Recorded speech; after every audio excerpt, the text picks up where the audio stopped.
Em 2019, eu gravei um vídeo falando sobre as minhas 5 turnarounds, tá? Desde então, algumas empresas valorizaram muito, né? Algumas dobraram, outras ficaram de lado, mas teve uma em especial que valorizou 10 vezes, tá? Ou seja, valorizou 1000%. E no vídeo de hoje eu queria falar um pouco mais sobre essa empresa e falar se ela ainda tem o que crescer. Então, se você se interessa, fica aí que é logo depois da vinheta. Solta a vinheta aí.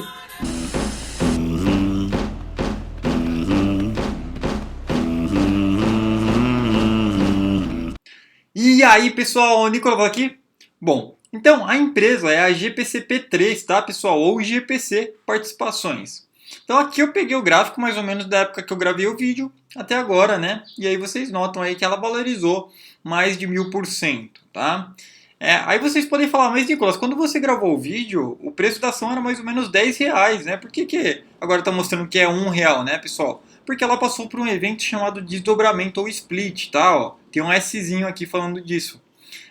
A MGLU já passou por isso várias vezes, porque quando a ação vai ficando muito cara, ela vai perdendo a liquidez. E aí o que eles fazem, né? Eles cortam o preço da ação, por exemplo, por 5, tá? E dão 5 vezes mais ações para os acionistas. Assim, a empresa volta a ter mais liquidez. Se você quiser, se você não conhece esse evento, procura sobre desdobramento no YouTube aí que você acha, tá? Bom, então falando um pouco agora da empresa, a empresa atua em duas áreas principais aqui. Ela atua na área de aço, tá? Com a Apollo Tubos e Equipamentos e a Apollo Tubulars. E na área química, tá? Com a GPCP Química, Grupo Peixoto de Cato, que são os majoritários. E aí embaixo dessa empresa tem a Metanor e a Copenor, tá? Então, eles basicamente são uma holding aí que atuam em duas áreas distintas, beleza?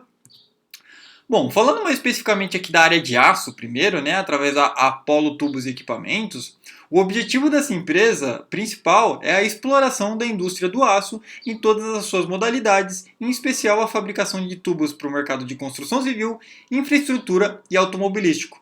Então, como o setor de construção civil está muito aquecido, a empresa se aproveitou disso, né, e está correndo atrás, né, pessoal? Por isso que cresceu tanto, né? O setor de construção civil tem ajudado bastante. Lembrando que a GPCP estava em recuperação judicial e ela saiu recentemente, tá? Devido a dívidas, aí ela entrou em recuperação judicial e ela saiu recentemente, né? Já na Apollo Tubular, né, o objetivo principal é a produção de tubos de aço especiais para atender principalmente o segmento de petróleo e gás, tá? Então aqui eu peguei uma imagem do RI da empresa, né? Então eles falam que tem tradição na fabricação de tubos de aço soldados e eles produzem para os setores de construção civil, infraestrutura, energia e OEG. E tem uma pulverização na carteira com cerca de 2.000 clientes, o que é muito interessante, né? Já que se um cliente sair, eles ainda têm 1.999 clientes para atender, né? Então aqui alguns dos produtos, né, que eles fazem. Então, tubos de condução, tubos API, tubos galvanizados, tubos pintados, tubos estruturais, entre outros, tá? Eles têm duas fábricas aqui, né? Uma no Rio de Janeiro e uma em São Paulo, tá? E tem um escritório aqui corporativo em Houston, Texas, beleza? Agora falando um pouco mais sobre a parte de química da empresa, né? Então, como eu falei, eles têm a GPC Química, cujo objetivo principal é a produção de resinas termofixas para a indústria de painéis de madeira reconstituída, como madeira aglomerada, compensada e MDF, e a fabricação também de formol, tá? E através da Copenor, que é outra empresa que eu citei lá, né? Eles têm um controle compartilhado da GPCP Participações com a Petrobras, através da Metanor SA, com atuação na produção de formaldeído e hexamina, bem como na revenda de metanol e outros produtos químicos, tá? Então aqui eles citam, né, que tem a produção de formal e resinas para os mercados de painéis de madeira químicos e aplicações especiais, também bastante ligado ao setor aí de construção civil, né, pessoal? Enquanto esse setor continuar aquecido, provavelmente a GPC vai continuar indo bem, né? E eles falam aí que eles têm tecnologia e know-how de produção reconhecidas internacionalmente, tem também um programa de pesquisa e desenvolvimento e assistência técnica especializada aqui no nicho de resinas, tá? Então, alguns dos produtos aí que saem, né, com matéria-prima deles aí, ó, MDP, MDF, compensados e outras especialidades químicas, né? Aqui eles falam as fábricas que eles têm, né? Então tem no Paraná, em Minas e na Bahia. E, por exemplo, essa aqui do Paraná produz 293 mil toneladas, tá, de formol por ano. E essa aqui produz 350 mil toneladas de resinas, tá? Então eles são bem fortes tanto no setor químico quanto no setor de tubos, os dois bastante ligados aí à infraestrutura e construção civil, tá, pessoal? Aqui eu peguei só por curiosidade o que o metanol, para que serve o metanol, né? Você como acionista tem que saber para que serve os produtos que a sua empresa faz, né? Por exemplo, se você investe na Braskem, você tem que saber para o que serve aqueles químicos que a Braskem produz. Se você investe na Gerdau, você tem que saber o que eles produzem através do aço, tá? Quais segmentos, quais setores eles atendem. Isso é essencial para o investidor de médio e longo prazo saber, tá? Então, e hoje é muito fácil a gente saber, né, pessoal? Então, por exemplo, o metanol que eu peguei no Google. Metanol é bastante utilizado nas indústrias químicas, pois ele é um importante solvente industrial, apresentando grande eficiência no processo de dissolução de alguns sais. Também pode ser empregado na fabricação de plástico, preparo de vitaminas e hormônios, solventes em reações farmacológicas, produção de biodiesel, combustível, entre outros. Tá? Então, é essencial que você, como investidor, saiba para que vai servir, né, o que a empresa fabrica ou produz lá no final, se não for tão óbvio, tá, pessoal? Aqui eu peguei um pouco da composição acionária da empresa, né? Então é bastante diluída, embora tenha muita posição aqui na mesma família, na família Peixoto, né? Mas quando a gente vê posições muito diluídas, acaba sendo bom aí para os acionistas minoritários que somos nós, beleza?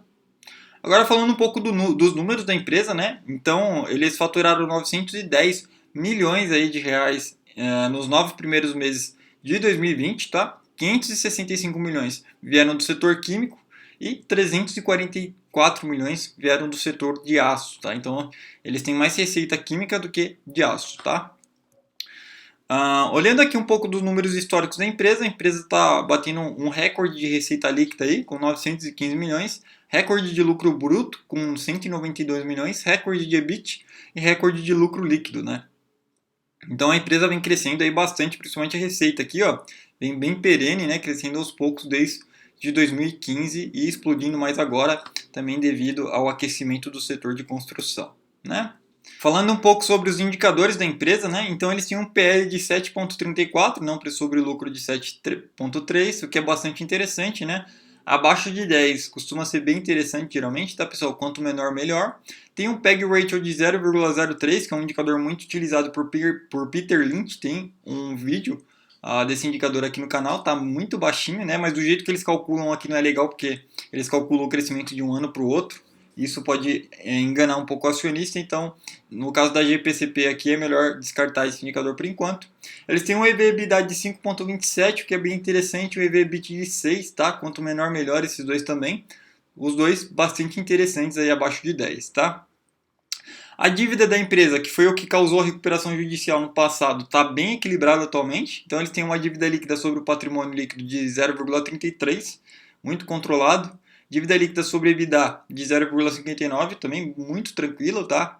E eles estão com margens bastante altas também, tá, pessoal? Olha, se você pegar aqui a margem bruta da empresa, 21%, ROI 35%, ROIC 27%, tá? E um CAGR, né, que é o crescimento da receita de 16% ao ano, tá? Se você comparar esses indicadores aqui com os pares da empresa, é que ela não tem um par bem definido, tá? Então, por exemplo, uma empresa de química, você poderia pegar a Braskem e a Unipar. Não é bem o par dela, né? Mas você poderia ir para ter uma ideia, pegar elas para ter uma ideia.